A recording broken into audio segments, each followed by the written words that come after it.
today's session because it deals with an important topic, the problem of qualitative teaching and learning, reality and possibilities. As a course faculty, we are very pleased that a lot of researchers showed interest in participating in this conference, so we can discuss the problem of this important educational topic from different perspectives by comparing different educational systems and so on. But also, I would like to point out that this wouldn't be possible if we didn't have the help of our co-organizers. This is the Faculty of Education in Nevşehir Hacıbektaş University, the Faculty of Education at Aristoteles University in Thessaloniki, Greece, and the Faculty of Education at University of Primorska in Slovenia.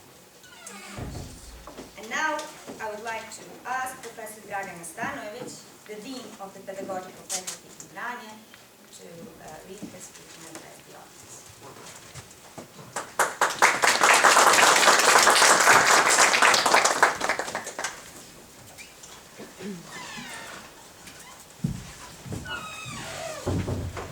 Uvažene koleginice i kolege, učesnici i gosti prve međunarodne naučne konferencije Pedagoškog fakulteta u Vranju pod nazivom Nastava, učenje i obrazovanje nastavnika. Imam veliku čast i zadovoljstvo da vas pozdravim u svoje ime i ime kolektiva Pedagoškog fakulteta u Vranju, da vam poželim dobrodošlicu i uspešan rad na ovoj našoj naučnoj konferenciji. Koristim priliku da zahvalim suorganizatorima, pedagoškim fakultetima Nevšehir Hacıbektaş Univerziteta iz Turske, Aristotelovog univerziteta u Solunu, Grčka i Univerziteta u Primorskoj, Slovenija, na saradnji kojom je ova naučna konferencija dobila međunarodni karakter. Esteemed colleagues, guests and participants of the first International Scientific Conference, Teaching, Learning and Teacher Education. I have the great honor and pleasure to greet you both personally and on behalf of the hosting faculty. Warmly welcoming you, I wish you a successful participation in our conference. I would like to express gratitude to our co-organizers, the Faculty of Education at Nevşehir Hacıbektaş University in Turkey, Aristoteles University of Thessaloniki in Greece, and the University of Primorska in Slovenia for their collaboration, which has given an international character to this scientific conference. Tema ove naučne konferencije svojom sveobuhvatnošću omogućava da nadalje svake godine pod njenim okriljem razmatramo najaktuelniju obrazovnu problematiku esencijalnu za uspešno postojanje i rad i fakulteta za obrazovanje nastavnog kadra i škola. U tom smislu tema ove prve konferencije je kvalitet nastave i učenja, realnost i mogućnosti. The all-encompassing theme of the conference allows us to delve annually into recent educational issues crucial to successful existence and operation of education faculties and schools. In this context, the central focus of this conference revolves around quality of teaching and learning, reality and possibilities. Drago nam je što je tema ovog skupa privukla znatnu pažnju naučnika većeg broja zemalja i što ste danas ovde zajedno sa nama u impresivnom broju, bilo neposredno ili online prisutni. We are pleased that this conference topic has captured significant interest from scholars in numerous countries. It is an honor to witness such an impressive turnout today, whether in person or online.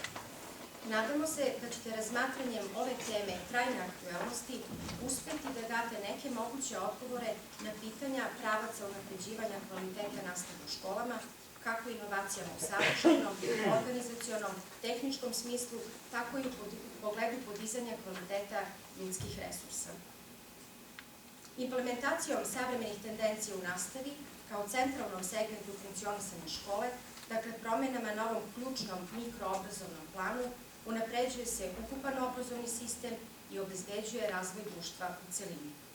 U tom smislu, brojni su izazovi koji stoje pred obrazovnim sistemom svake zemlje i determinišu temeljne profesionalne kompetencije nastavnika i koncepcije njihovog obrazovanja. By engaging in the exploration of this enduringly relevant theme, we hope you can provide insightful answers to questions about improving education quality in schools. This improvement involves introducing innovations in content, organization, and technology, along with elevating human resources standards, implementing contemporary trends in education as a central aspect of school functioning, thereby affecting changes at this crucial micro-educational level, serves to enhance the overall educational system and ensure society's development. Numerous challenges confront the educational systems of our country, shaping educators' fundamental professional competencies and influencing the concept of their education. U obrazovanju je više nego u drugim oblastima važan ne samo ishod, nego i put do željenog ishoda. Neupitna je činjenica da je kvalitet znanja učenika pokazatelj kvaliteta nastave. Zato se danas sve naglašenije postavlja pitanje kvaliteta rada škola i kvaliteta procesa nastave, a posebno koliko su organizacije i metode rada primerene novoj ulozi škola u društvu koje uči i koje se učenjem menja. In education, the path to desired outcome is just as significant as the outcome itself. The quality of students' knowledge serves as a measure of teaching quality. Consequently, there is a growing emphasis on evaluating the effectiveness of schools' functioning and the teaching process. This is especially true in terms of how well the organization and methods align with the evolving role of schools in a society that is both a learner and a catalyst for change through learning. Kvalitet nastave je uzročno povezan sa njenom realizacijom, jer svi učesnici u nastavnom procesu međusobno utiču jedni na druge i na proces u celini. Ukoliko učenici i nastavnici ostvaruju veća postignuća i kod učenika i kod nastavnika se povećava motivacija za aktivnim učešćem u procesu nastave. Visoka motivacija i visoka postignuća nameću visok kvalitet nastave, jer samo se na taj način može održati motivacija. Time se zatvara krug ili u pozitivnom ili u negativnom smislu. Pozitivan recipročni uticaj u ovim relacijama i procesima ostvaruje se samo ukoliko škola dosledno primenjuje menadžment i nastavnu praksu koji podržavaju politiku visokih očekivanja. The quality of education is causally linked to its implementation, as all participants in the educational process influence each other and the overall process. If students and teachers achieve higher accomplishments, motivation for active engagement in the teaching process increases for both parties. High motivation and outstanding achievements contribute to the high quality of teaching because it is only through these means that motivation can be sustained. This creates a cycle, either in a positive or negative sense. A positive impact in these relationships and processes is achieved only when the school consistently applies management and teaching practices that align with the policy of high expectations. Naime, pitanje prepoznavanja i negovanja kvaliteta na svim nivoima delatnosti škola podrazumeva promjenu obrazovne paradigme i menjanje prakse i inovacija u nastavi s ciljem da škola funkcioniše u skladu s politikom visokih očekivanja. U tom cilju, nastavnici treba da kroz određene obuke i druge forme usavršavanja budu osnaženi da planiraju i realizuju kvalitetnu nastavu, da unaprede komunikaciju, da prate i pravilju postignuća i napredovanje svakog učenika. To znači da unapređenje znanja u određenoj oblasti učenja i poučavanja, odnosno u naučnoj ili praktičnoj disciplini, mora biti praćeno unapređenjem metodike izvođenja nastave, ali i metoda praćenja ostvarenih postignuća i efekata učenja. Specifically, the question of recognizing and fostering quality at all levels of schools' activities implies a shift in the educational paradigm and transformation of practices through innovation in teaching. The aim is to ensure that the school operates in accordance with the policy of high expectations. To reach this objective, educators need to be equipped through targeted training and various forms of professional development to devise and execute high-quality teaching methods. They should improve their communication skills while keeping track of the accomplishment of every student. This implies that advancing knowledge in a particular field of learning and teaching, whether it be in a scientific or practical discipline, should be coupled with improvements in teaching techniques and methods for assessing achieved outcomes and the impact of learning. Dakle, da bi se ostvarivali ovako postavljeni ciljevi, neophodno je stalno praćenje kvaliteta i njegovo stalno unapređivanje.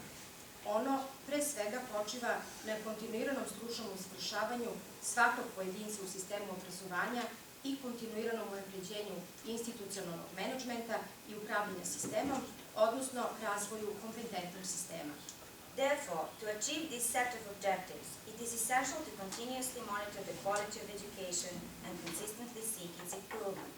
Primarily, it depends on continuous professional development of each individual within the education system, and the continuous improvement of institutional management and system governance, aiming to development of a competent system. Naravno, to zahteva i određeno investiranje u razvoj resursa na sva tri nivoa obrazovanja. Brojna značajna pitanja koja će na ovoj konferenciji biti pokrenuta iz okvira ove problematike pružit će samo neke od odgovora u pogledu zahteva društva i struke za permanentnim podizanjem kvaliteta nastave. Pedagoški fakulteti, pored ostalog, i na ovaj način pokazuju da idu u korak sa vremenom, razvojem pedagoške nauke i novih principa optimizacije edukativnog rada na svim nivoima obrazovanja. Ovim akademska edukativna zajednica pokazuje zavidnu spremnost da brzo i efikasno reaguje u pogledu permanentnog unapređenja kvaliteta obrazovnog sistema i osposobljavanja budućih nastavnika. Numerous important issues addressed during the conference will offer vital responses to the societal and professional requirements for the continuous enhancement of teaching quality. Pedagogical faculties, among other things, demonstrate their commitment to keeping up with the times, advancing pedagogical science, and implementing new principles to enhance educational practices at all education levels. The academic educational community exhibits an admirable readiness to respond promptly and efficiently to the ongoing improvement of the educational system's quality and the training of future educators. S ciljem da se to i pokaže, organizovana je i ova naučna konferencija. Uvereni smo da će vaši radovi značajno doprineti širenju teorijskih vidika o savremenim pristupima u nastavi, mogućnostima implementacije novih naučnih saznanja i podizanju efektivnosti te primene i time trasiranju praktičnog delovanja na putu podizanja kvaliteta nastave. Upravo ovo je prilika da se o ovoj aktualnoj temi progovori iz različitih teorijskih uglova, kao i prakse obrazovnih institucija i razmene iskustva većeg broja zemalja. To demonstrate this commitment, this scientific conference has been organized. We are confident that your contribution will significantly contribute to expanding theoretical perspectives on contemporary approaches in education, exploring the possibilities of implementing the latest scientific findings and enhancing the effectiveness of their application. This presents an opportunity to discuss this current topic from diverse theoretical viewpoints, as well as the practices of educational institutions and the exchange of experiences from a variety of countries. Sa željom da rad u svim sesijama bude što uspešniji, još jednom zahvaljujem svima na učešću na ovoj naučnoj konferenciji.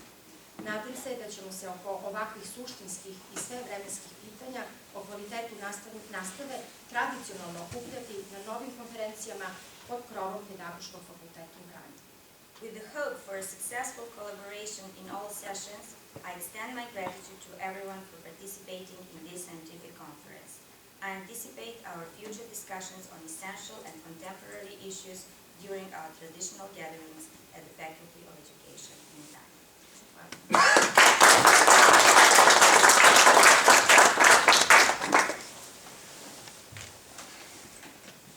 And now, I would ask Professor Domna Dragana, the Dean of the Faculty of Education, University of Thessaloniki in Greece, to address the audience.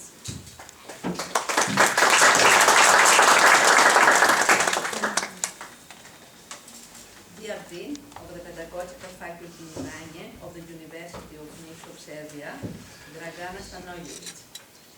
Dear Vice Dean of Pedagogical Faculty of Vranje and Chair of the International Program Committee, Nela Malinovic Givanovic.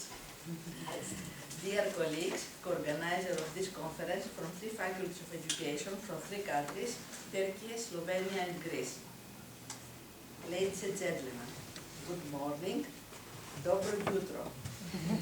I am delighted to be here today with all of you and to welcome you to the opening ceremony of this very interesting conference, the theme of which is quality teaching and learning, reality and potential, a very critical issue that we are all concerned with, who works in teacher education as well as on education in general. It is imperative in recent years that improving student learning outcomes, which is directly connected to improving the quality of the teaching workforce, and has sparked research into teaching and learning.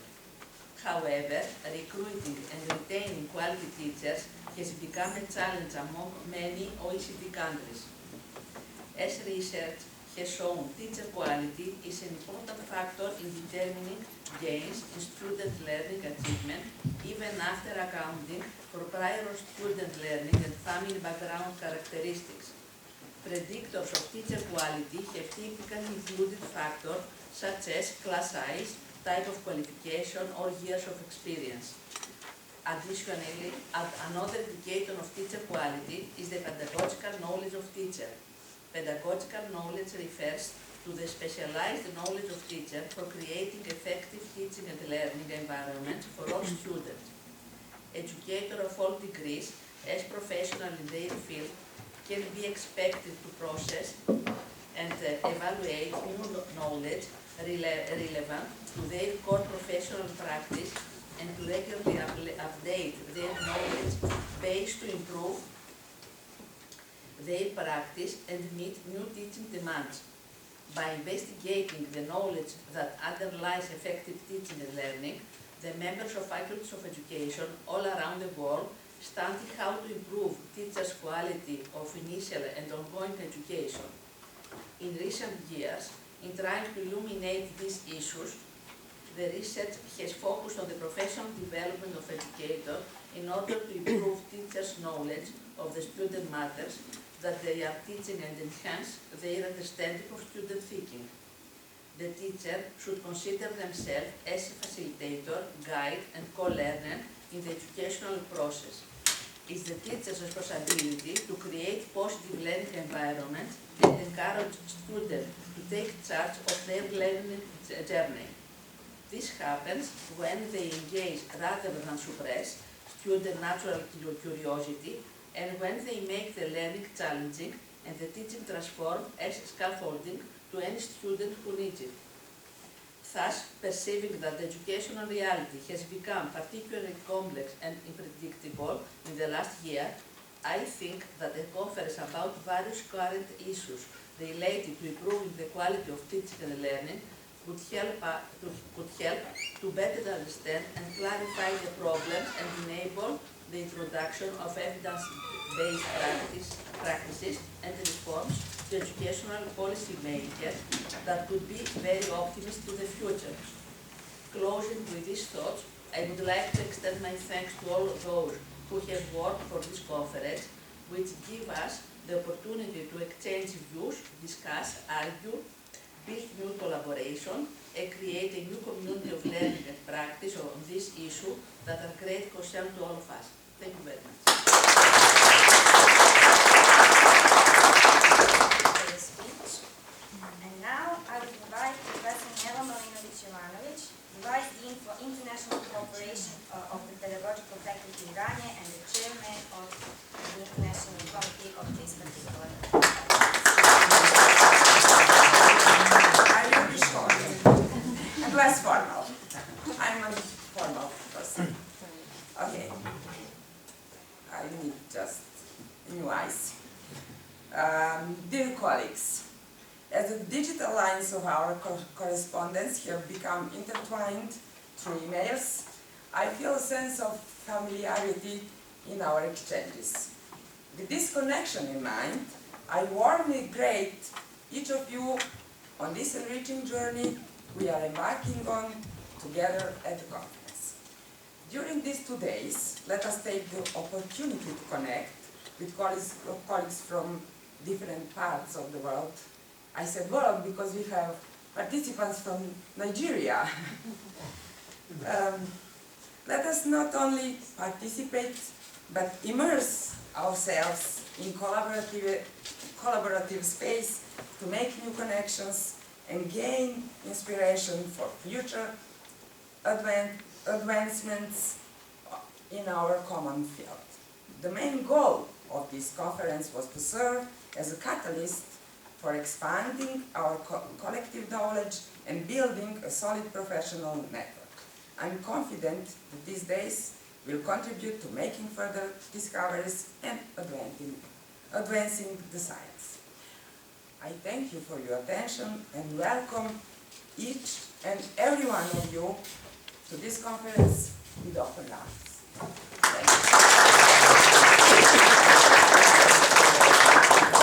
you very much. Now, in the second part of the session, we will be introduced to 3 plenary lectures. So we can say that this lecture is actually present a timeline where we can see the current state in education, possible state in education, and its relationship to society, and the future state in education, the paper that talks about the paths toward a better quality of education. Each plenary lecture will last 30 minutes, and at the end of all 3 lectures, we will have the time for discussion. So if you have any questions, you can write them down, and then later we can discuss the problems you noticed. Our first presenter will be Dimitris Zakos from the Faculty of Education. I will briefly introduce you to his biography, and then I will invite him to present his paper. Dimitris Zakos is an associate professor of pedagogy at Faculty of Education at Aristoteles University of Thessaloniki. He has worked as a teacher, school principal, and school counselor in primary education. Dimitris' research aims to address the issue of social justice in education. Much of his work attempts to provide assistance to educators so that schools become more inclusive and democratic and capable of delivering the best outcomes for all children, especially those who need school the most. Children from different social class, gender, ethnic, national, cultural, religious, and linguistic backgrounds, as well as children of different sexual orientation. Dr. Zakos has participated as a guest keynote speaker and as a chairman in many conferences in Greece and abroad.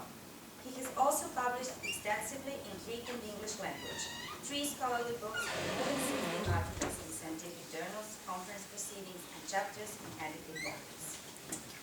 I will now invite Professor Dimitris Zakos to present his paper on the topic, why do we need an intercultural education for social justice today?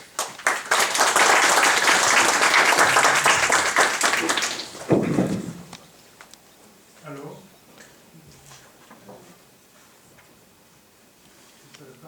You need to point down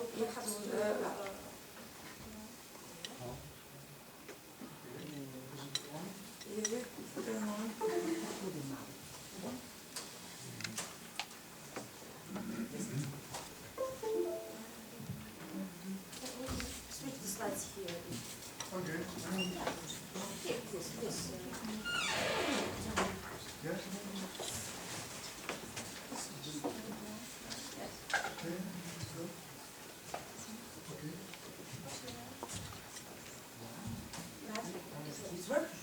It works. Thank you. You did your magic.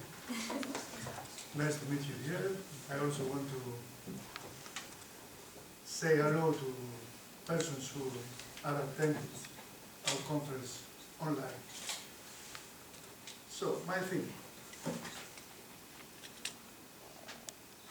The long economic crisis to which the problems raised by the COVID-19 pandemic and Russia's invasion of Ukraine have added has had a decisive impact on social and political life in the economically developed countries of the Western societies.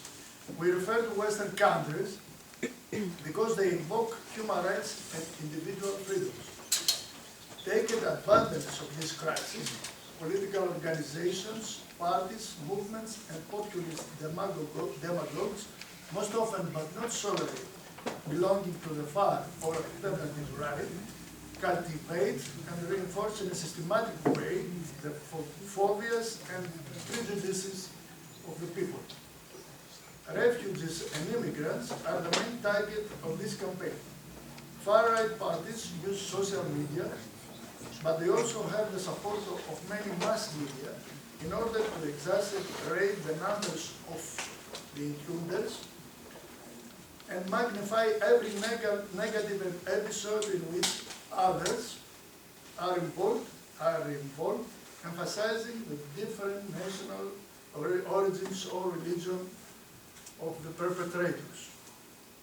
Furthermore, they willingly spread unfounded rumors and fake news about the cultural characteristics of refugees and immigrants to dehumanize them. In this way, they contribute to the proliferation of negative stereotypes, prejudices, and feeling about the different individual or group. We underline that far-right and populist parties have also engaged in a struggle against people belonging to the LGBTQ+ community, ethnic minorities, and where appropriate, women and people with disabilities. More generally, they are positioned against all other people, as well as human and civic rights. The strategy of the long-term action of the far alternative right has been successful, as shown by the electoral results, also on issues of social diversity, but also by the fact that they have managed to impose their agenda on the political scene of many Western countries. As a result, there is a rise in racism, classism, sexism, nativism, xenophobia, anti-Semitism, Islamophobia, transphobia, anti-environmentalism, anti-intellectualism, irrationality, and the belief in conspiracy theories. At this point, we should emphasize that the whole situation becomes even more dangerous if we consider that during the last 20 years, there is a growing number of states across the globe that are moving away from the liberal democratic model and are governed in an authoritarian manner. The dangers now comes not only from the threat of nuclear war or of a nuclear accident, but also from climate change, the existence of which far-right parties and populist demagogues strongly deny. In our opinion, if humanity wants to reverse this course, collective actions by all those who understand the problem is essential. So does progressive leadership, as well as a systematic intervention of institutions such as public administration, criminal justice, and education. We stress that there is still time to take such initiatives, since rhetoric, but also political directions and actions of most Western countries, as well as the European Union, as well as mainstream political and scientific concepts like social inclusion or intercultural education, are aimed at a more diverse, inclusive, democratic, and ultimately to a better society. In the next part of our lecture, we will explore the role that education can play in the current circumstances, and more specifically, how intercultural education for social justice can encourage educational, social, and political actions which aims to reverse this disastrous course. Historical development of intercultural education. Historically, education was one of the ideological apparatus or mechanism that contributed to the dominance of the ideology of the bourgeois classes. Schools have provided and continue to provide a set of knowledge, attitudes, and skills that promotes the interests of the bourgeoisie by presenting its worldview as universal, economic and social inequalities as a natural order of things, and training children to respect social hierarchies. In addition, the school reinforces nationalism, economic and social inequalities, and present a monolithic national identity, helping to spread, propagate, and enforce national languages, religious myths, and symbols. By highlighting and projecting the experiences of and life performances of specific social groups, schools have refused to a certain extent, and to a certain extent continue to refuse, to treat other group of students in the same way. Thus, schools contribute to exclusion and school failure of the different student. This role of education caused the reaction of people who supported equality, academics, theorists, and educators who believe and fight for an open, democratic, and inclusive school. The demand for equality among all people became more fertile after the Second World War and the lessons that humanity seemed to have learned from it. This period, a series of liberating movements took place all over the world that challenged colonialism, but also every other form of oppression and social hierarchies. It is in this context that multicultural education was formed in the United States of America during the civil rights movements of the 1950s and 1960s, i.e. that in the struggle for justice and equality for African Americans. Later, other minority groups of the USA population, national, ethnic, and cultural groups, were added to the interests of multicultural education, as well as inequalities related to social class, gender, religious, language, sexual orientation, abilities, disabilities, elderly students, and students from single-parent families. As a result, the term multicultural education became an umbrella under which many forms of social diversities are included. In Western Europe, multicultural education was developed first in the United Kingdom and later in countries such as the Netherlands, France, and Germany, having in its inception the aim of educational integration of refugees and immigrants. A decisive event in the development of this reformist educational movement in Europe was the adoption of its objective and principles by the European Union. Later, at the beginning of the new millennium, and after the terrorist attacks in New York and several European cities, various journalists and politicians accused multiculturalism of encouraging ethnic differences and interests at the expenses of national ones. To fill these gaps, theorists proposed to strengthen the concept of intercultural education, renouncing with a new term, cultural relativism, and setting as their main goal to break the isolation of minorities through interaction and communication between different groups.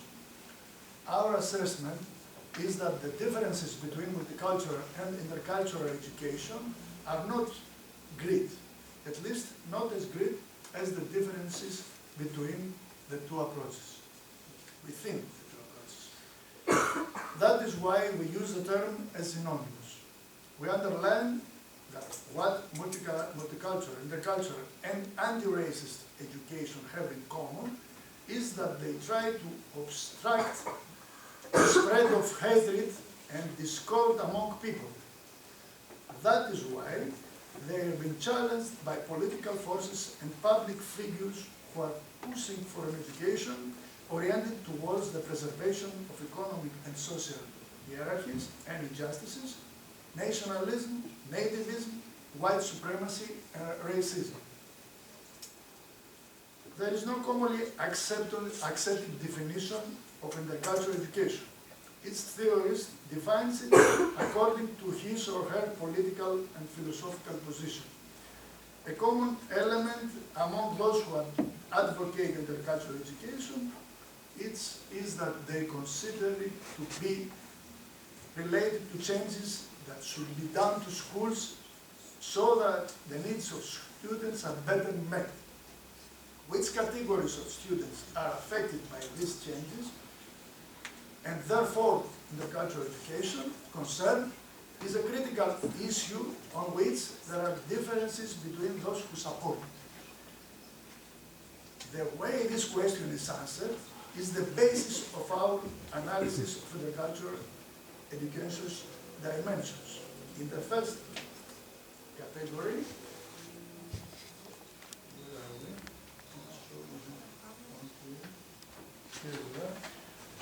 category, we include those who argue that culture refers only to racial, national, and then ethnic characteristics.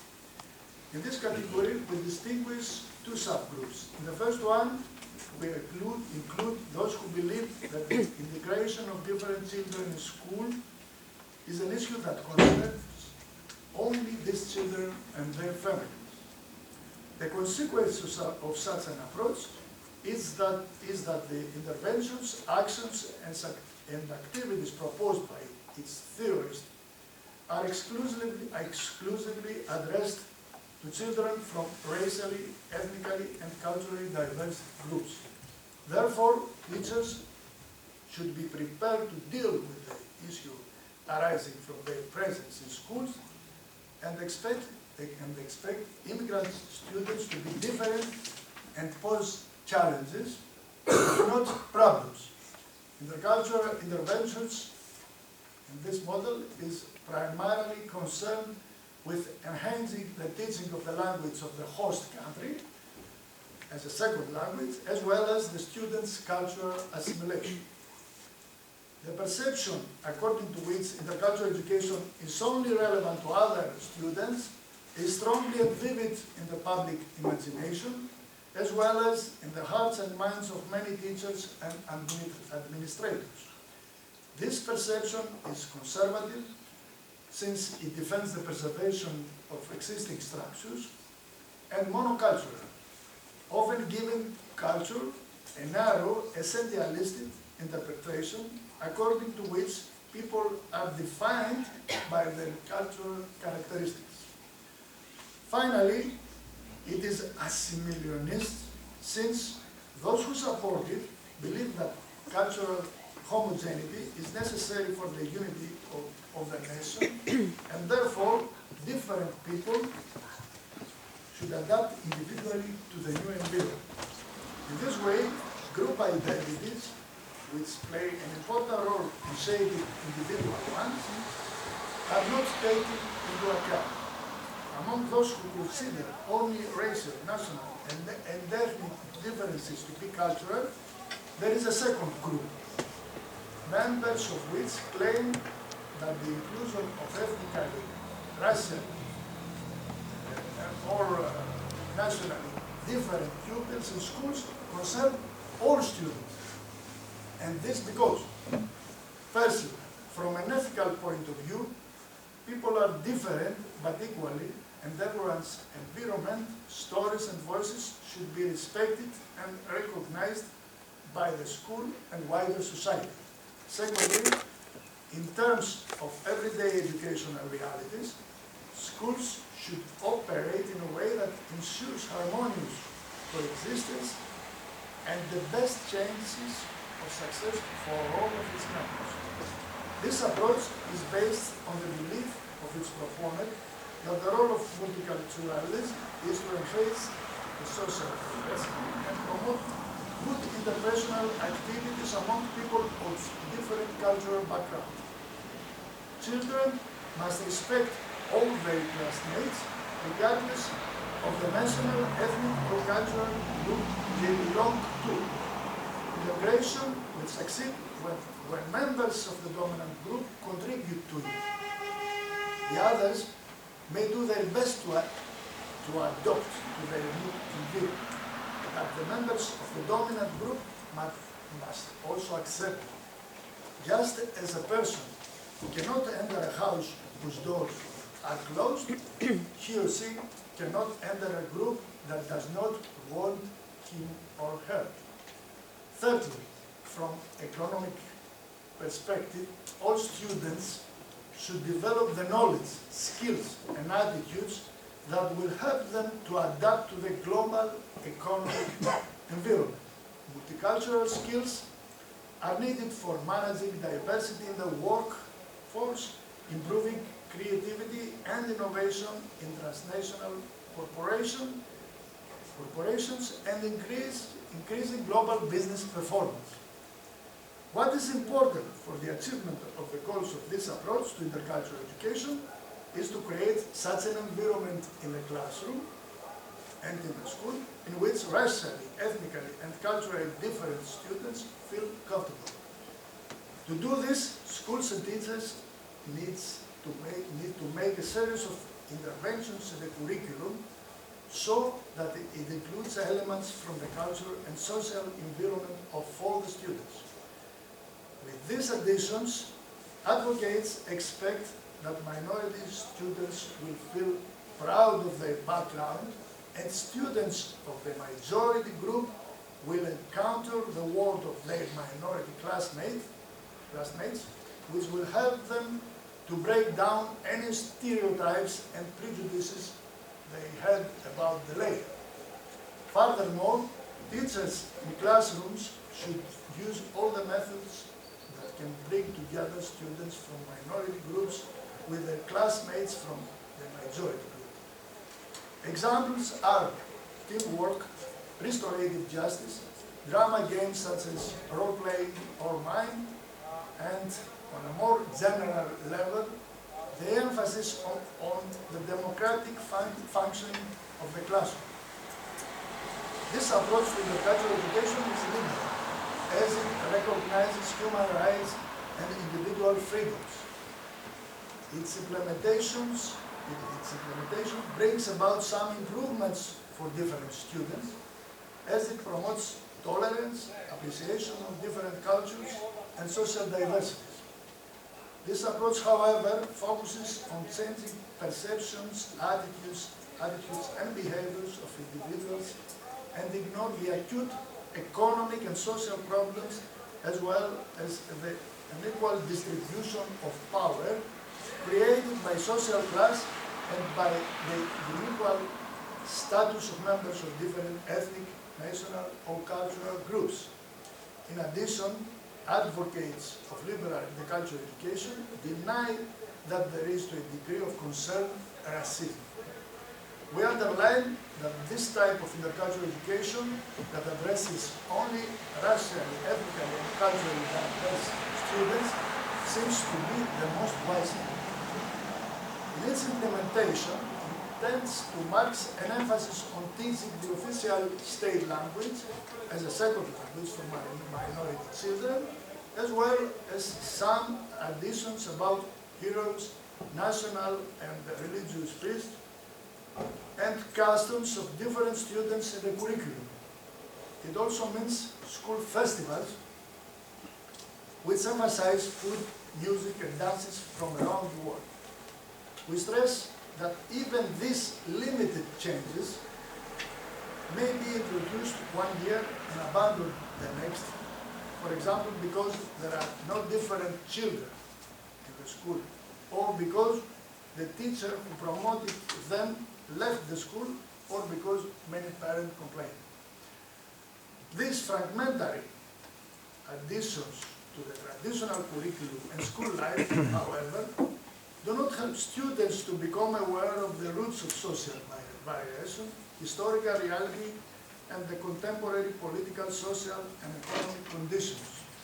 Traditional curricula, hidden curricula, and school practices create, in a probably large part of the student population, the belief that what they learn in school is beyond question, and that social hierarchies and inequalities are much bigger. In this way, in the traditional school, students are not trained to question, to make informed criticism, and to assert themselves.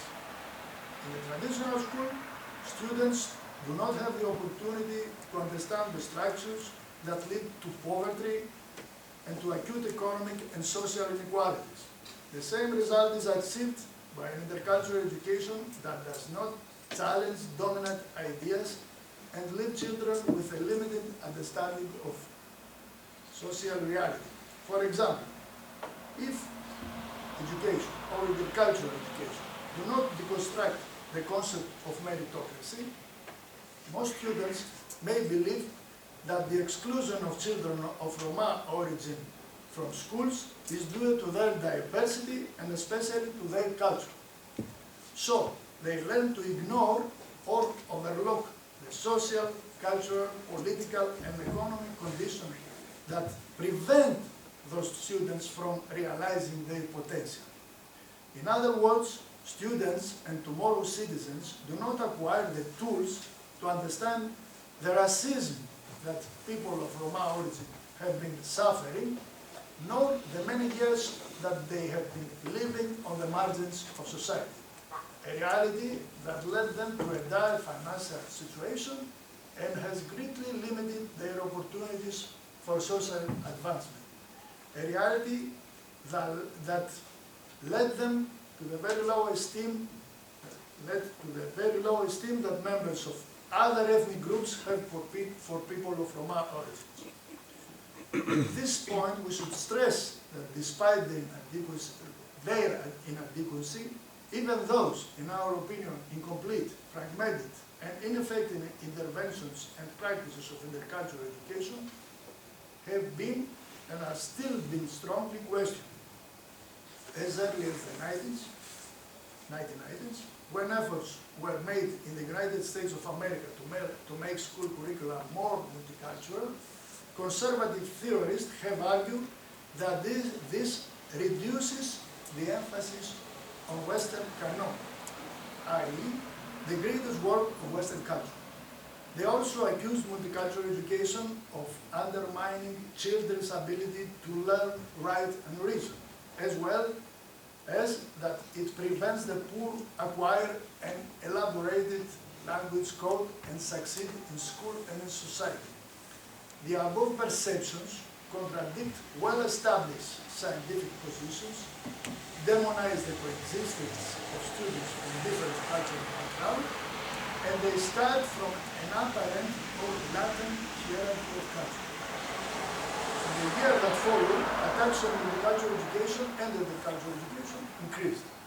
Multiculturalism has been accused that by recognizing and celebrating ethnic difference, it promotes and reinforces minority identities at the expense of nationalism. The issue related to intercultural education have had and still have a great impact on a non-specialist audience. And they are used by right-wing and conservative pundits, publicists, journalists, and politicians to win audience and votes. The famous war for culture and for history. These public figures have been successful in convincing people dissatisfied with the economic and political reality that different people are the cause of the suffering they face. This has resulted in hostile attitudes toward non-members of the dominant group, since a perhaps significant part of the population of economically developed Western countries believe that the emphasis on social differentiations and the corresponding educational policies that fund and promote programs for the poor, refugees and migrants deprive them and their offspring of economic resources as well as life opportunities.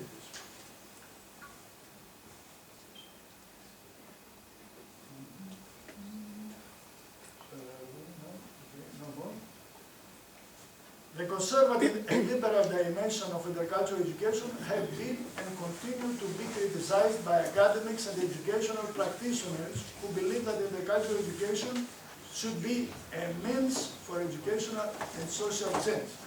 According to them, the aim of intercultural education is to help address socioeconomic inequalities and power imbalances, as well as to combat racism and cultural domination.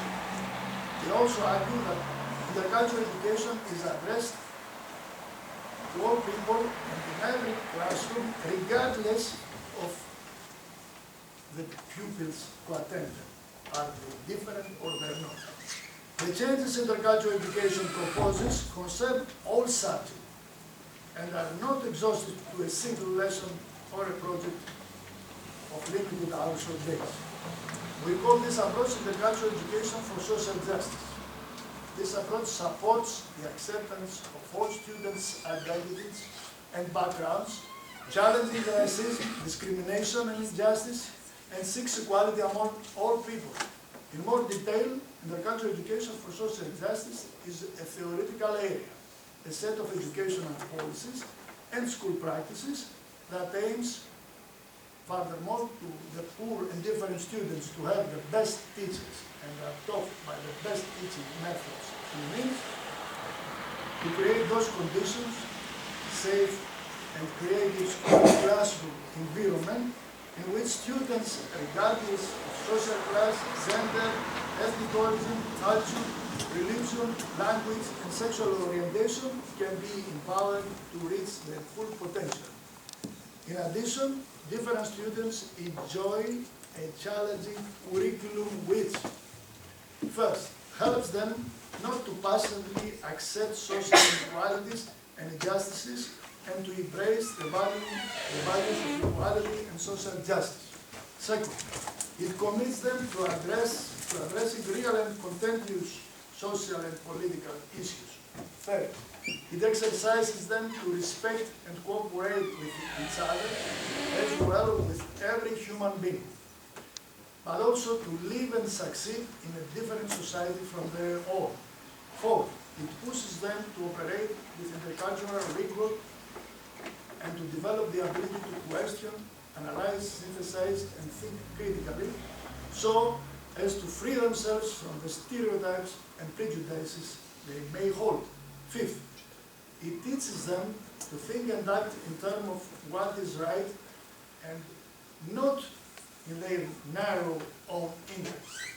Sixth, it encourages them to reassess their position and reconsider their action. Seventh, it trains them to make decisions about their future and to be willing to contribute to the creation of a better society. Intercultural education has become a popular catchphrase and an obsolete descriptor within educational settings. The fact that scholars have found ways to construe it as part of the dominant educational paradigm offers intercultural education influence and some recognition, at least in the Western countries. Furthermore, intercultural education has become a significant force for school reform over the past 4 decades, giving rise to new theories and research at all educational levels.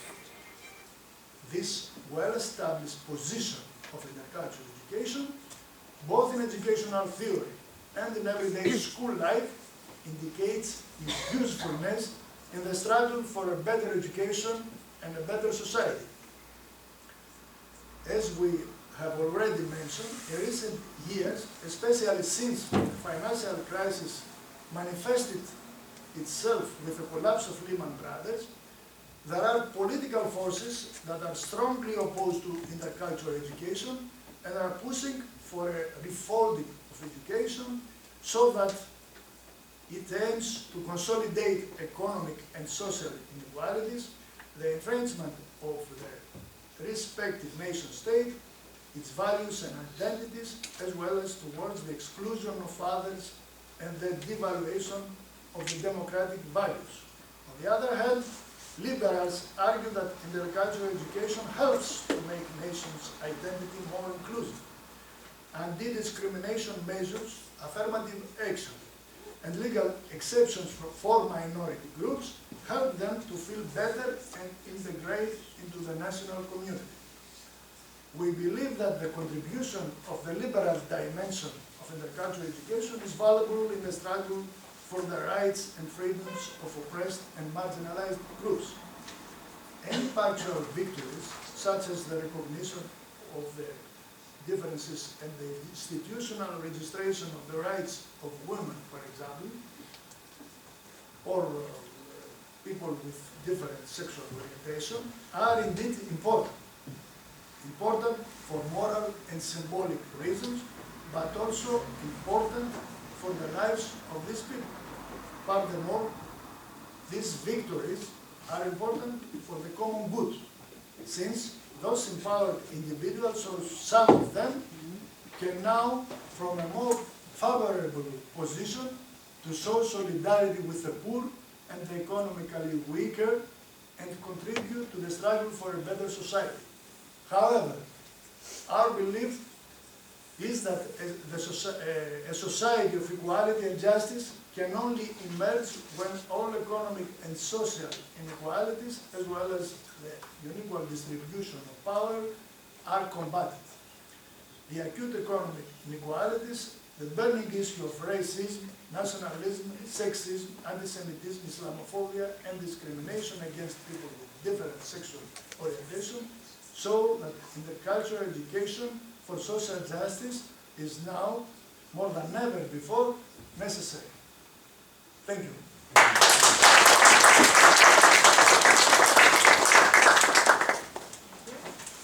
you very much for your presentation. And our next presenter is Semi Akteki, Director of Faculty of Education at University of Hacı Bektaş Veli University in Turkey. Semi Akteki worked as a consultant at the Ministry of National Education. He was the General Director of Higher Education and Abroad Education and the General Director of Teacher Training and Development. In 2019, he was appointed as faculty member at Faculty of Letters of Ankara, Hacı Bayram Veli University.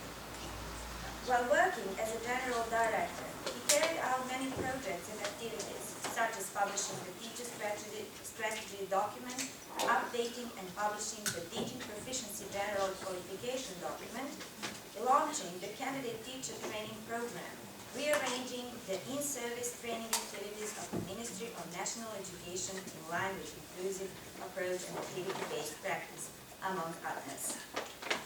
I will now ask Professor Semi Akteki to present his work on the topic, the evaluation of general competencies for teaching profession in Turkey, a professional and personal reflection.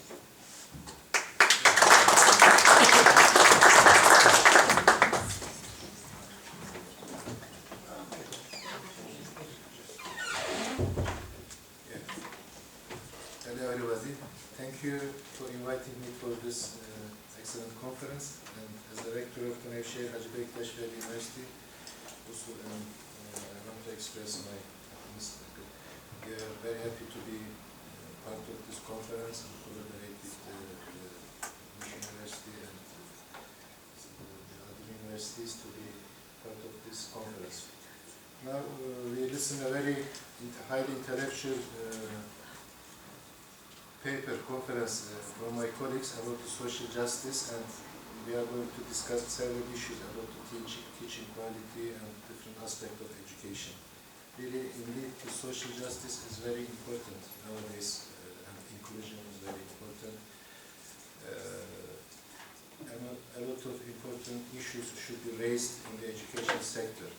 But in all countries, I think it's a general topic that teacher quality, at the end the teacher quality decides how we can implement those highly intellectual or important issues into classroom practice.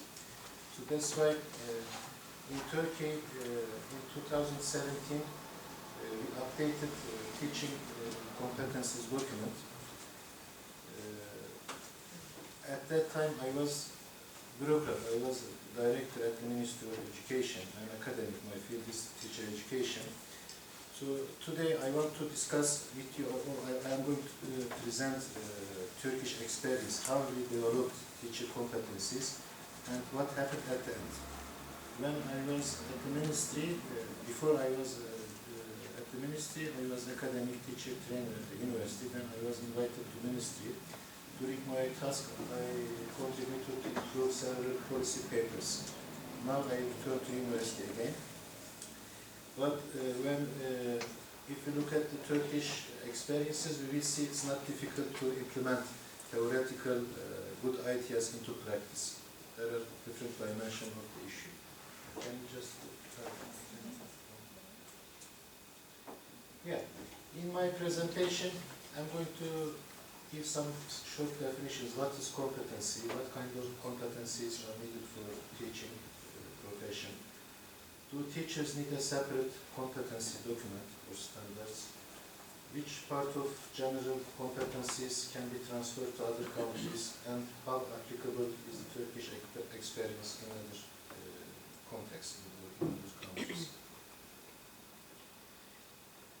As my colleagues, the other colleagues already mentioned, there are several developments in the scientific field, technological development in the 21st century, and a lot of sociological, economical changes make it necessary for all societies to adapt to the ever-changing conditions of the information and age, and induce societies to live connected as never seen before.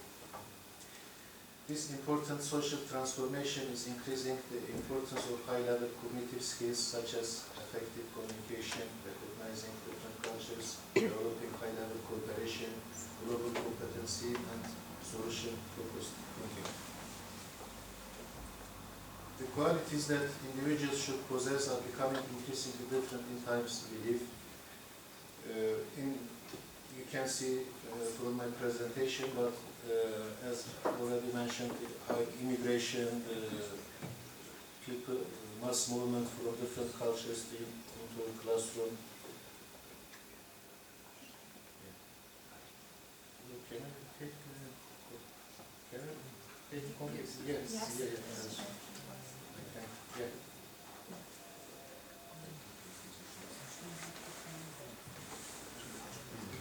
So the economical, sociological, technological, scientific improvements needs a different, let's say, teacher profile nowadays. The teachers should be role model for young generation to solve all the issues or to think about the highly complicated issues in our society.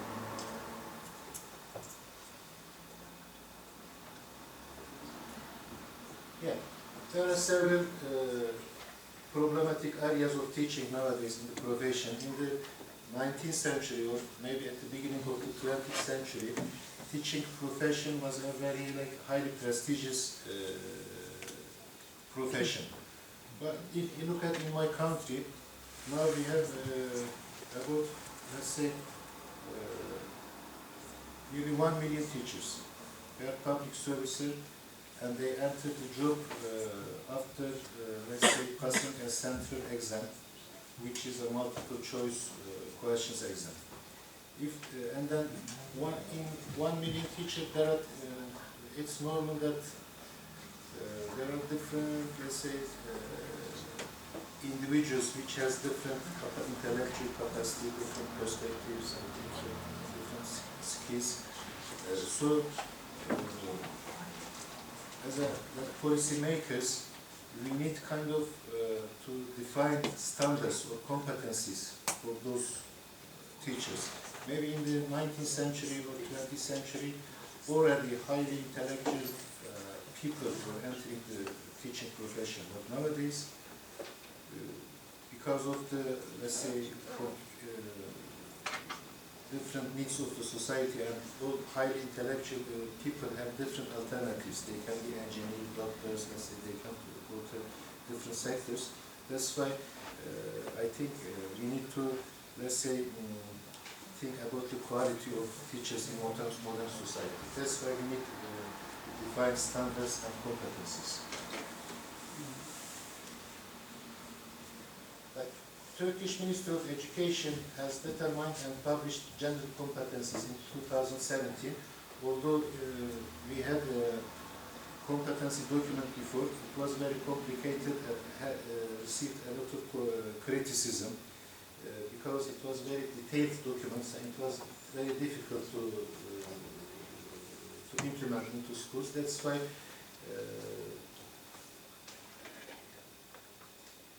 to guide, the teachers and to help for professional development activities, the Ministry of Education decides to update the document. When the government decides to update the document, I was head of the department and I was asked to invite different stakeholders to revise the document. First, we needed to give a clear definition of the competency. It is the knowledge, skills, attributes, and values that must be possessed to be able to perform a task effectively and efficiently. It is same for the teaching competency as well. So So all the teachers needs three kind of competencies. One is knowledge, professional knowledge, the other skills, and the other competencies, attitudes, and values. What kind of knowledge, what kind of skills, and which kind of, let's say, attitudes and values are needed in a certain society.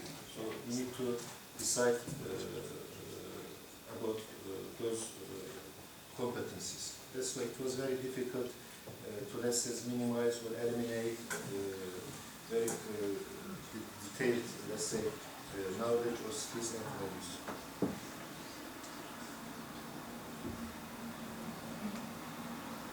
So we looked at the different documents in different countries, and we saw that from the 1970s to the 70s, United States, United Kingdom, and from different European countries, and Singapore, Hong Kong, already they have their own standard or competency documents.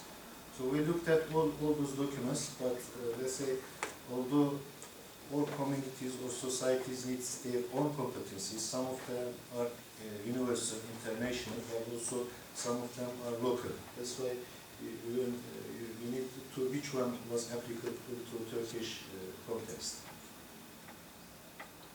So there are, let's say, Ministry of Education cannot decide on themselves about the competencies. We have Higher Education Council, let's say, Student Assessment and Selection and Placement Center, Vocational Qualifications Authority, Board of Education, also Ministry of Finance. All those authorities should be asked to be very important on set of competencies. Also, as I mentioned, the European Council, World Bank, OECD, UNESCO, and all other international organizations which are dealing with the educational sector, we looked at their documents about the teaching and education. And we had a lot of meetings with academics, teachers, inspectors, NGOs, unions, to ask their views about which kind of competencies are important for the Turkish educational system. And at the end, we finalized the document in 2017, and we published the document, and still it is valid. Hasn't really changed since then.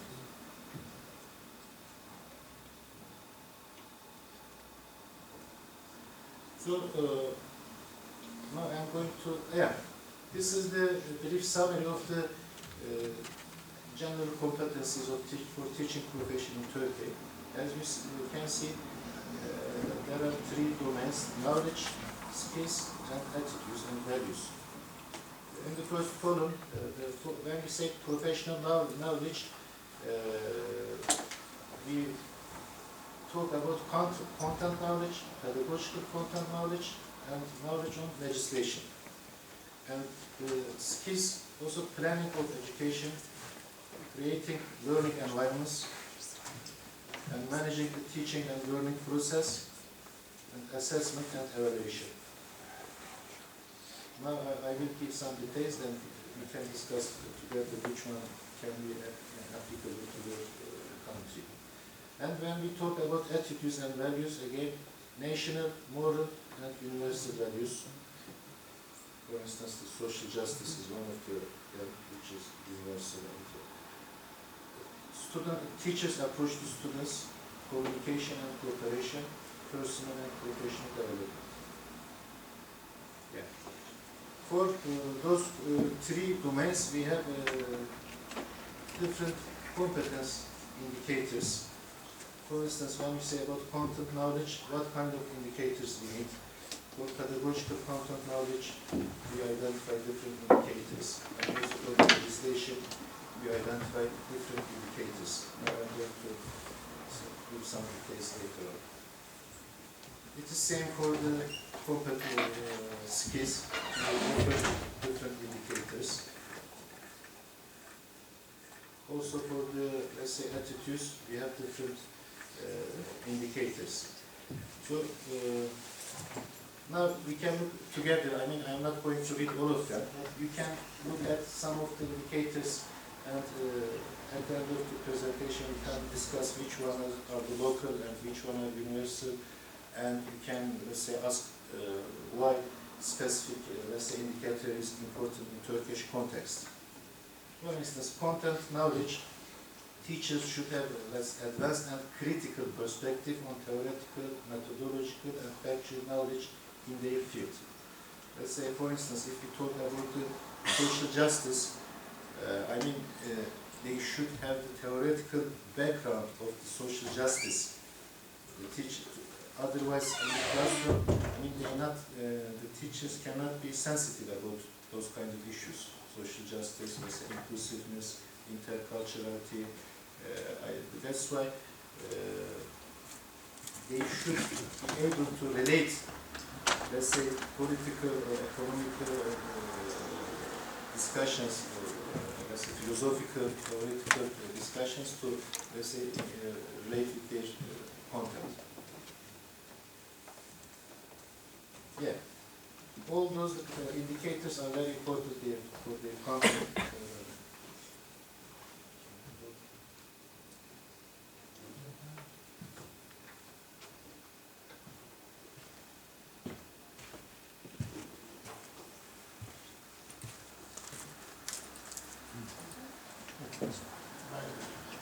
Again, not only content, but also pedagogical content is very important to be a successful teacher.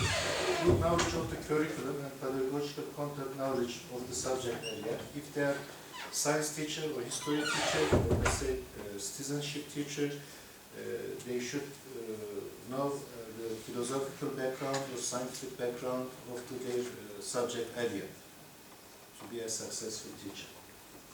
Curriculum, let's say, we have a very centralized educational system. Ministry of Education decides the curriculum. Let's say, if you look at the citizenship, or history, or social studies, which kind of topics are important? Which kind of issues should be given more? And if you say about multiculturalism, and what we should teach to our students in modern society, and why? Why not? So teachers should be able to discuss those kind of issues in the classroom.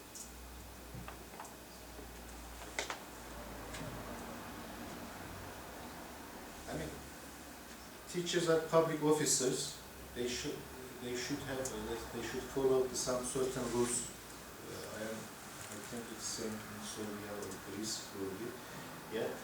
They should know their individual rights and responsibilities as a citizen, also as a professional. They should have some knowledge about the Constitution and the other rules about legislation about education, what kind of rights students have, parents have, and they have. And in Turkish context, the Atatürk's principle and ideology is officially should be mentioned in the curriculum and textbooks. That's why, in my context, teachers also officially should evaluate his contribution to the Turkish education system. Yeah, and knowledge is not enough to be a successful teacher. They should have some certain skills, of course. What kind of skills? Like educational planning, creating learning environments, managing the teaching and learning process, and of course monitoring and evaluating the teaching. What happened, which aspect of their subject they succeeded, and what was successful and which was not successful. So we have different indicators for this domain. For instance, they should be able to plan their teaching effectively in accordance with the curriculum. They should plan their teaching by taking environmental conditions. They should take into account the national and moral values while planning their classroom, their lesson. Also, they should be sensitive about healthy, safe, and aesthetical learning environments. Their teaching materials should be suitable for curriculum, also for the children's needs. They should organize democratic environments to give chance for their students for effective communication chance. And they should help their students to internalize national and moral values. And of course, they should be very clear about what kind of values are important in the classroom context. And the other competency, managing the teaching and learning process.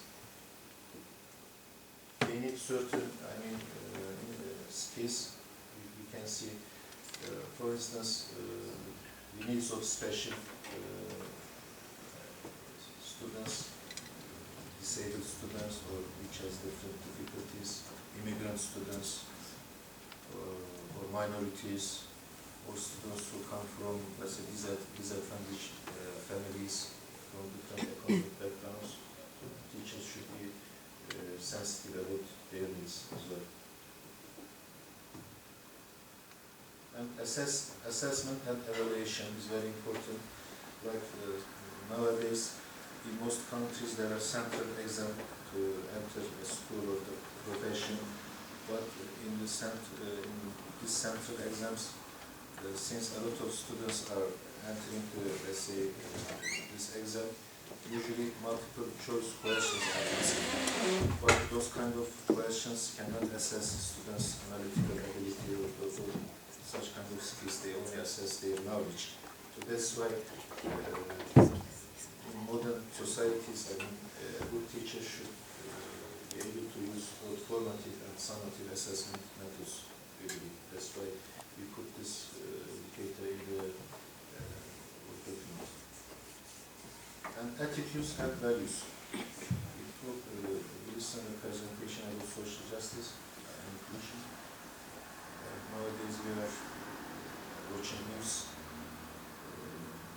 Thousands of children or women or sick people are killed by different countries.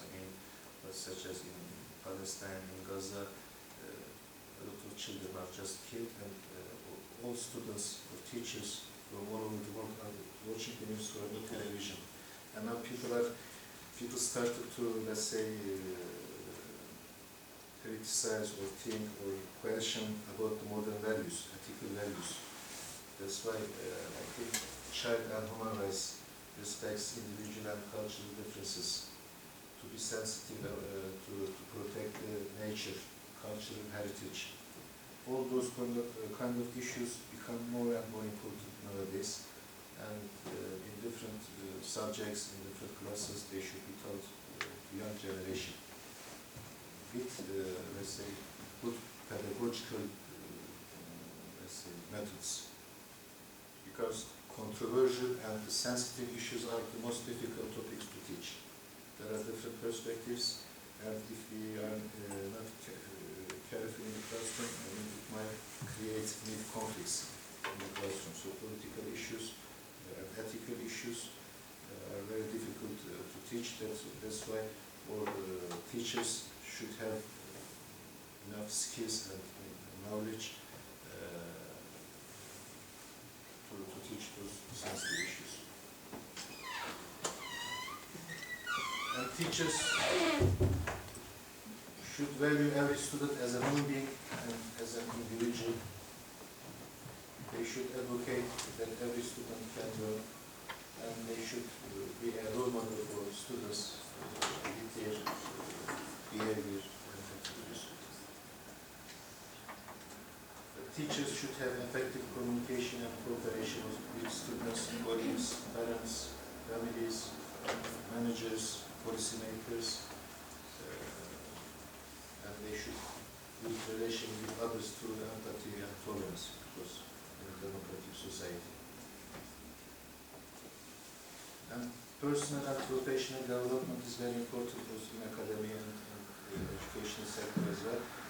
Not only schools or policymakers or the ministry are responsible for professional development, but also individuals, teachers themselves are responsible for their own professional and individual development as well. Yeah. So, all those, indicators and competencies are published officially by the Ministry of Education. So it's an official document in 2017. And the ministry says, okay, we already identify competencies, or you can say standards, by discussing with different stakeholders. So now we are expecting all different sectors to teach, train teachers which has all those competencies.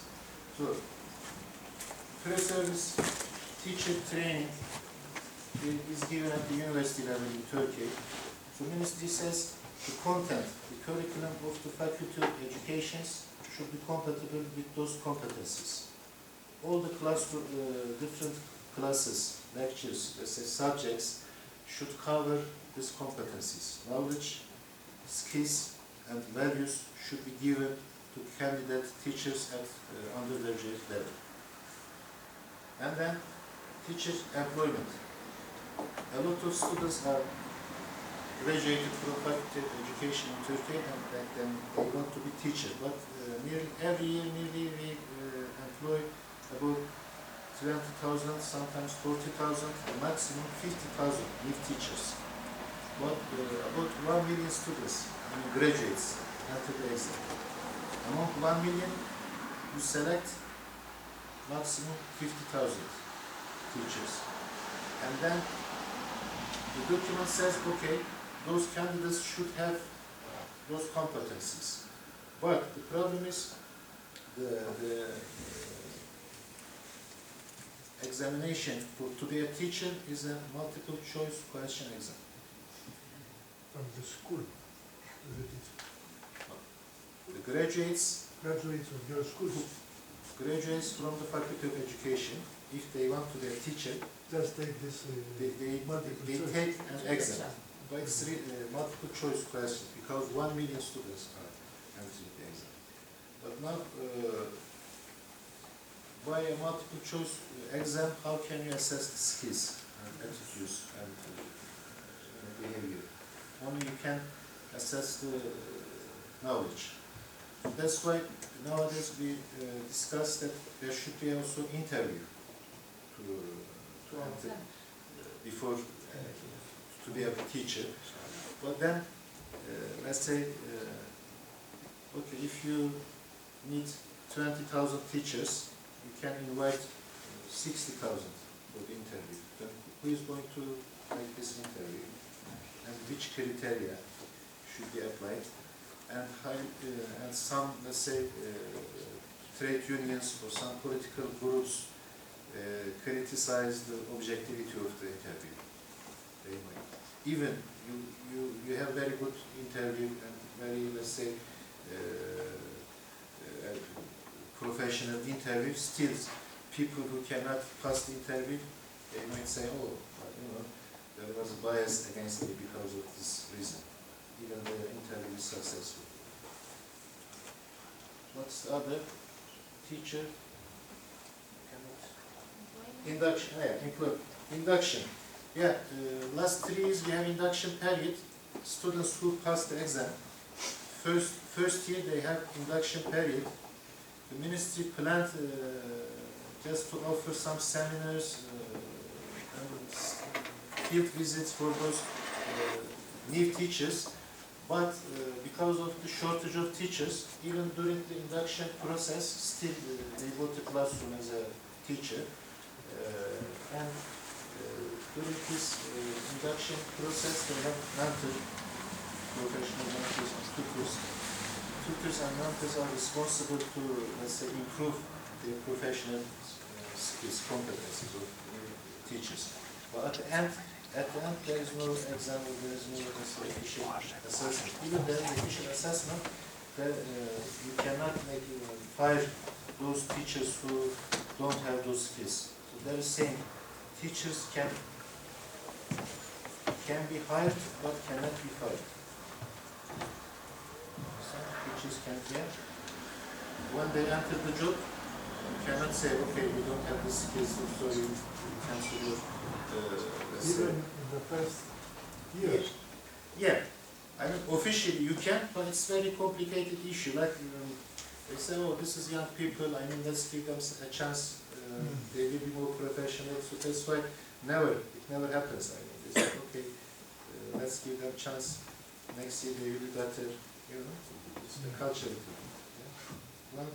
Once you enter, it means you are a okay. teacher. Yeah, Forever. until you retire. So, as I said, professional development is not only the responsibility of the ministry. Teachers should evaluate themselves. So this document actually gives chance to all teachers. They can assess themselves. They can look at the indicators. Yeah, they say, okay, I am strong in this field, but I need to improve myself. I need to improve my those skills, or I am lack of the knowledge of those new areas, etc. So it's up to them. The ministry asks them to look at this document to support evaluation. Performance evaluation. It's very difficult process in the public sector actually. When you say performance, the teacher unions, the alert, they say, okay, performance is, teachers are already professional, they already finished the university degree, they already, teaching. Who's going to evaluate their performance? The ministry tried to implement a official performance evaluation system, but because the reaction from the teachers union, unfortunately, it stopped the performance evaluation process, because they ask, okay, let's think about a teacher who doesn't have some of those skills, some of those behaviors, some of those knowledge. What's going to happen? Are you going to fire them? No. We will send them for professional development courses. At the end, if still they don't have skill, what are you going to do? If you cannot cancel their contract, what's the value of performance evaluation? The ministry says, okay, the value is we are going to use this data for, let's say, professional development activities, but then who is going to evaluate? Administrators, peers, students, families. It's okay, families cannot evaluate because they are not professional. Students cannot evaluate because they are students. Peers, they don't observe each other's classes all the time. Administrators, sometimes they can go to class.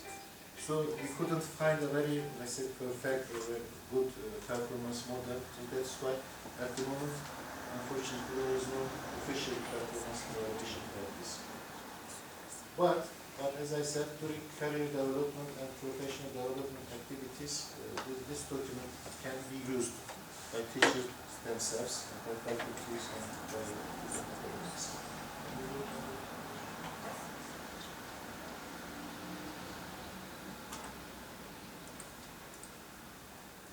Yeah.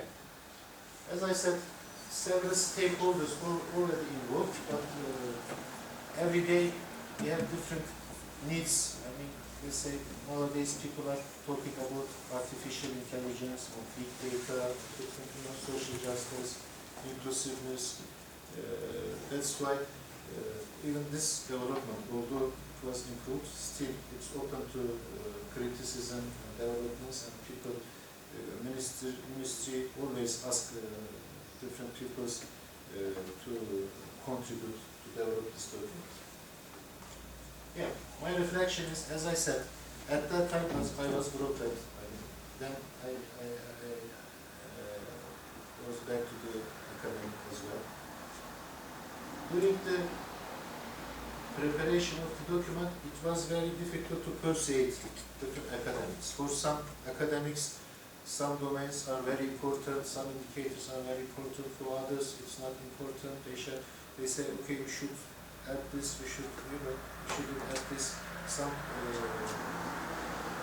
domains are very political. As about, if you talk about minorities, it's, oh, who is minority?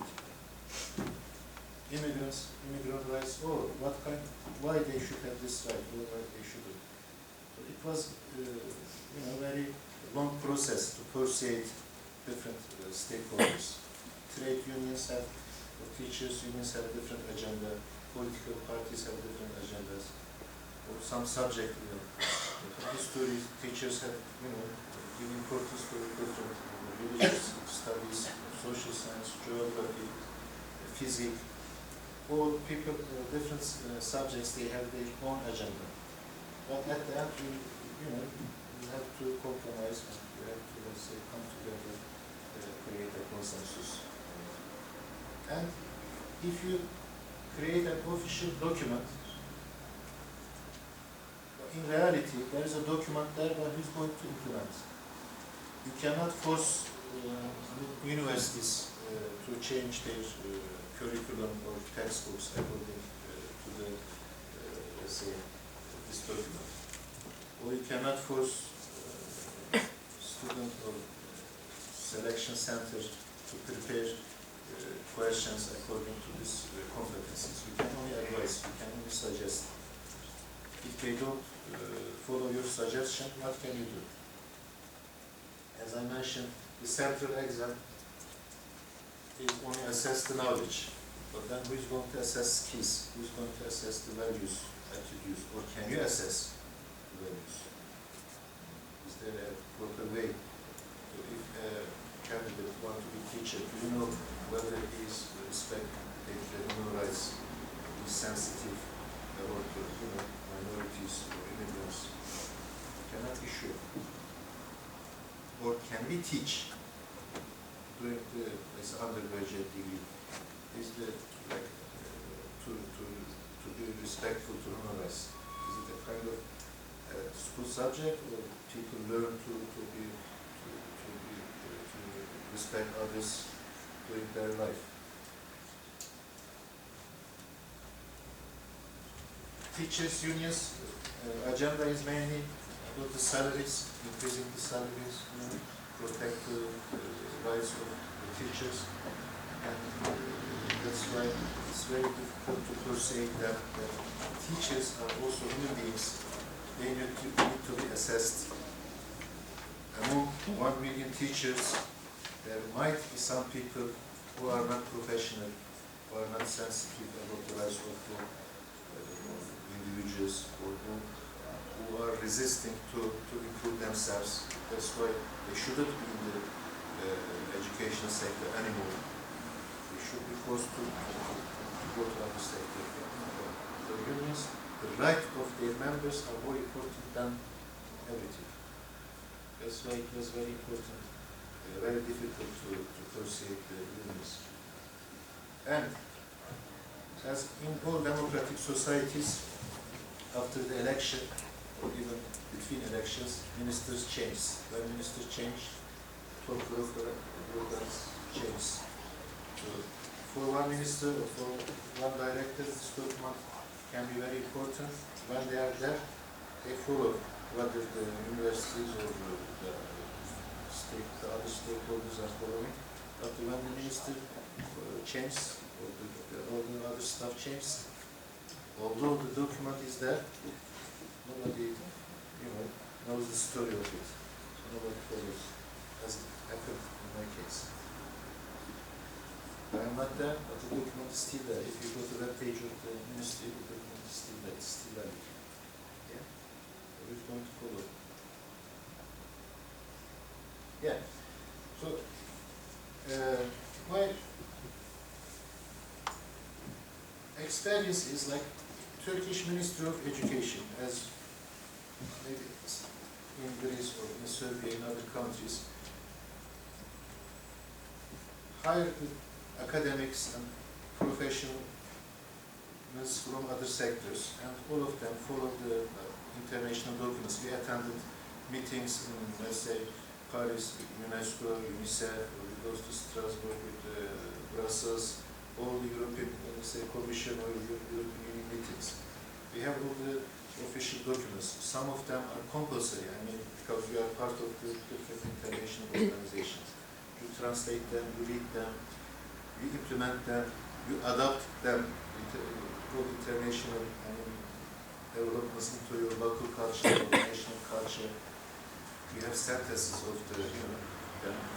It's not whether we know or we follow the developments in the world, yeah? Like when we had meeting with OECD meeting, my friends, colleagues from Saudi Arabia or Nigeria or Africa, or Russia, we know the literature. You know what's right. You know, human rights is important, inclusiveness is important, I mean, teaching skills is important, communication is important, intercultural or multicultural perspective is important. Okay, you know this one. But how you are going to teach to future generation, to teachers. In the Faculty of Education, there are thousands of students. Who is going to teach those issues to those students? We need like in-service training for academics as well. We need in-service training for the current teachers as well. Even you teach them for young teachers, current teachers need in-service training. But in-service training needs budget, time, staff. As I said, there are 1 million teachers in the Turkish education system. So how you are going to organize in-service trainings for 1 million teacher? When? Which money? Which budget? Where? If you have this training during school session, then it will affect the teachers, classes. If you have training during summer holiday, unions and teachers will resist because they say, oh, it's a holiday time, we are not going to come, we are not going to attend. Okay, if you have good in-service training at that, there should be assessment, evaluation, so you don't know the effect of the training. It's very complicated issues. So, like ministry decides to have, let's say, online. It's easy way to give online in-service training. Okay. You prepare good documents, good videos, and then teachers, let's say, follow the courses online. But I know some of my colleagues, teacher friends, they say because it's compulsory to follow, then how ministry follows? You need to enter your, let's say, ID number or password. Okay. Then you enter, you open the video. Yeah, officially you are there, but then you go to kitchen or go to yeah, technically you attended training, yeah? You attended a course about the importance of human rights, importance of social justice in education. 40 minutes excellent conference or video, yeah? You say, okay, 1 million teachers yesterday they received very excellent course on social justice. Okay, officially it's done. But is it the reality? You don't know. Even they follow it. You don't know whether they believe it, or they agree, they are willing to implement, whether it change their perspective. Well, it's very complicated. And at the end, sometimes personally I felt, but my other colleagues also said, okay, we prepared these documents, it's good documents, but what for? Who used it? I mean, okay, I left the job. I'm not sure whether the new colleague is, also believe this one or not. Yeah. So, but we have to do something anyway. We cannot just say, okay, that's whatever they want. So it's good. A large part of the interest is also related to methodological topics such as application of results from international education studies, quality of education, educational standards, and national testing. Unfortunately, Professor Branislav Nedeljković is not in position to currently present his work, so he will be replaced. His presentation will be presented by Elizabeta Karolic, who is here with us, and the presentation will be held online.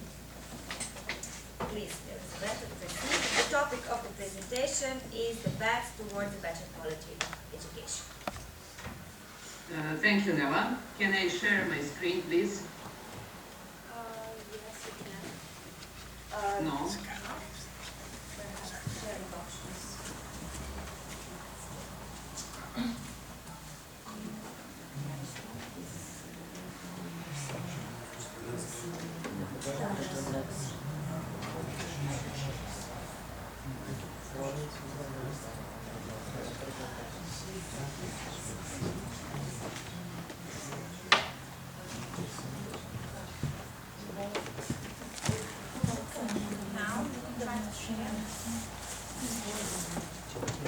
No, still not. Still not.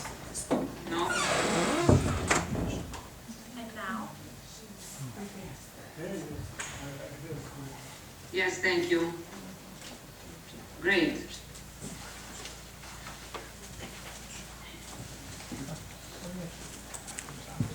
Well, dear colleague, on behalf of the authors team, I will present to you our work Paths Towards a Better Quality of Education. The subject of this research is the analysis of the current evaluation framework of the pre-university education system of the Republic of Serbia. The paper aimed to review the results of the external evaluation of the quality of the school's work in the 2018-2020 school year, with special reference to the area of quality educational achievements of students. External evaluation of educational institutions has been widely used in Europe since the beginning of 2000 as an approach to quality assurance. External evaluation is carried out by external evaluators based on a large amount of information collected from numerous school documents and based on observation of teaching at school life. The external evaluation consists of three basic steps. That's analysis, visit to the educational institution, and reporting. After the first cycle of external evaluation, the standards were revised and existing methodology was improved in 2018. An important area in external evaluation and self-evaluation is the progress of students toward educational goals defined through educational standards. Student achievement standards are norms based on which the educational achievements of students are evaluated at the end of certain educational cycle. The quality of students' educational achievement is assessed based on the result on the final exam in Serbia, national and international tests, and other quality indicators. Our research sample consists of 131 evaluated primary schools. During the analysis, we applied content analysis and descriptive statistics. Since the quality of students' educational achievements is measured by external testing, an integral part of the work is also an overview of national and international research in which students have participated since 2018. We analyze the evaluation result in area quality education of students in second cycles. That cycle starts in 2020-18 school year in primary school. We researched 131 elementary schools from 16 school administrations, and about the quality criteria that provide, that's it, a 4-level grading scale. The lowest grade is 1 and the highest is 4. The average grade of the general quality of work of school in this set of evaluated institution is 2.6. The area of quality educational achievement of students are evaluated based on two standards. Standards 3.2 and 3.2 and 15 indicators. Since the indicators of standard 3.1, regarding the results of the final exam, we will refer to the structure and implementation of the final exam. Final exam is only external exam that is conducted once a year for the entire population of 8 students in the end of compulsory education. And we can see now graph achievement of our school. Achievement level 4 is dark green color, light green color indicates achievement level 3, light red color indicates achievement level 2, and the red color indicates achievement level 1. In graph we can saw that standard 3.1, it should be borne in mind that the standard is assessed only based on quantitative data from the school report from the final exam. And only 9.9% of evaluated schools achieve standard 3.2 at the highest level, which means that every 10th primary school fully contributes to the better educational achievements of students. The finding further indicates that for better teaching, it is necessary to empower teachers for differentiation and individualization of teaching, setting clear and precise criteria for evaluation and assessment of students, following, of course, the general achievement standards for the end of primary school and the outcomes of teaching subject. In the analysis of the educational achievements of students, special attention is required for the analysis of indicator 3.2.8. The result of national and international tests are functionally used to improve teaching and learning. In addition to national tests, international tests are an important source of data on student achievement, and the most famous international comparative studies are PISA, TIMSS, PIRLS. In addition to the above, Serbia also participated in the ICILS, ICCS, and DALIS. International research is comparative in contrast to national testing and allow us to compare the achievement of students as well as the consequences of the implementation of educational policies between the two cycles of testing. The results of national examination tests should be in the function of supporting students who do not progress following their capacities, as well as in the function of evaluating teaching and learning programs and serve to assess the state and progress of education in the Republic of Serbia. Schools should use all these results to improve their development plan, school program, student support plan, professional development plan, and teacher advancement. One of the functional ways to apply the results of national and international testing of student achievements is the implementation of school or internal testing after providing support to students. Another way is to develop a strategy for answering in the test. In addition to the fact that the students need to understand the question, instruction in the task to be able to answer, he also needs to master basic answering strategies. The third way of applying the results of national and international research is the participation of teachers in professional development in training aimed at the development of reading, mathematical, scientific, literacy, and functional knowledge of students. Fourth possibility for applying the result is the use of data from contextual questionnaires. Finally, we'll see now schematic representation is the proposed quality control framework of the educational system of the Republic of Serbia in pre-university education. As you see, there are international testing, national testing, final exam at the end of primary school, and future big matura for the end of secondary. Also, to ensure the quality of education, it's very important and it's necessary that students from Serbia participate in international research. These guidelines for the future relation framework of the education system were proposed by the experience from the previous period on the goals of the strategy for development of education and training in the Republic of Serbia until 2030.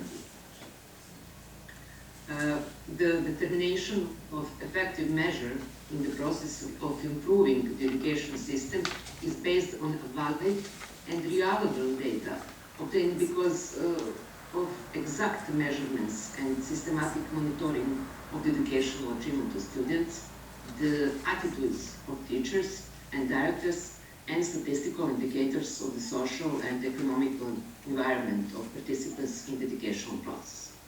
External test, final exam, national test, and international research provide reliable data that can be relied upon further direction of improving the quality of education.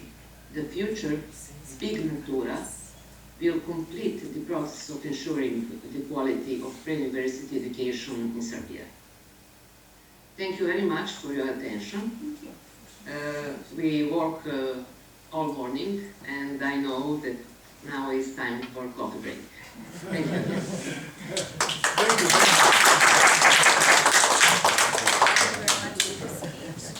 And now, if you have any questions, we can use the remaining time either for questions or for coffee break. Okay. Thank you very much for attending this session.